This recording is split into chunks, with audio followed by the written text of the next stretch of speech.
Si tu es travailleur temporaire, étudiant international ou si tu rêves de la résidence permanente au Québec, ce que je vais te dire aujourd'hui peut changer ton avenir. Le gouvernement du Québec a officiellement fermé le PEC. Et non, il ne reviendra pas. À la place, un nouveau programme unique est désormais sur pied, le PSTQ. On décortique tout simplement. OK? Let's go.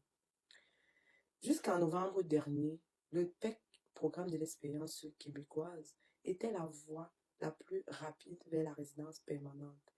Beaucoup de personnes sont venues étudier, travailler, s'installer au Québec dans l'espoir du PEC. Mais le ministre de l'Immigration, Jean-François Robert, a été clair. Le PEC est aboli. Il n'y aura aucune réouverture et aucune clause de droit acquis. Autrement dit, même si tu étais déjà au Québec, en pensant passer par le PEC, tout le monde passe maintenant par le même programme. Le programme, n'est-ce pas, le nouveau programme est le PSTQ, Programme de sélection des travailleurs qualifiés, devient la seule porte d'entrée avec la sélection québécoise. Le gouvernement prévoit environ 29 000 immigrants économiques par année avec des invitations mensuelles via la plateforme Arima. Mais attention, ce n'est pas premier arrivé, premier servi. C'est un système de sélection ciblée. Le Québec choisit en priorité les diplômés du Québec, les travailleurs dans les domaines en forte demande, les personnes avec un bon niveau de français, celles qui ont un fort potentiel d'intégration économique et linguistique, et aussi selon les besoins des régions, pas seulement Montréal. Pourquoi ça fait réagir autant? Parce que ça n'arrête pas.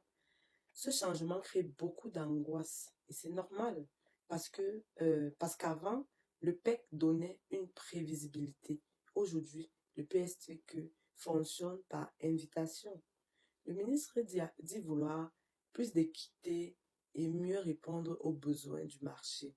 Mais pour beaucoup de familles, de travailleurs, d'étudiants, cela signifie plus d'attente, plus d'incertitude et plus de préparation nécessaire. Concrètement, si ton projet est la résidence permanente au Québec, tu dois créer ou mettre à jour ton profil sur Arima. Travailler sérieusement ton français de 2, valoriser ton domaine de compétences de 3, t'informer sur les besoins régionaux, le 4, et 5e, ne plus compter sur un chemin rapide automatique. L'immigration au Québec devient plus stratégique, moins improvisée, si je peux dire ça comme ça, et mieux vaut être bien informé que surpris. Donc, cette réforme change les règles du jeu, certains, mais elle ne ferme pas la porte.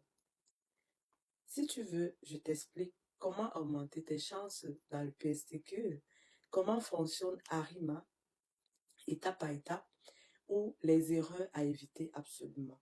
Abonne-toi, partage cette vidéo et écris en commentaire PSTQ. On va continuer à à décoder ça ensemble, si ça te dit, bien sûr. Donc, n'oublie pas, n'est-ce pas, d'écrire en commentaire, n'est-ce pas, ce que tu veux, n'est-ce pas, pour la prochaine vidéo. Bonjour.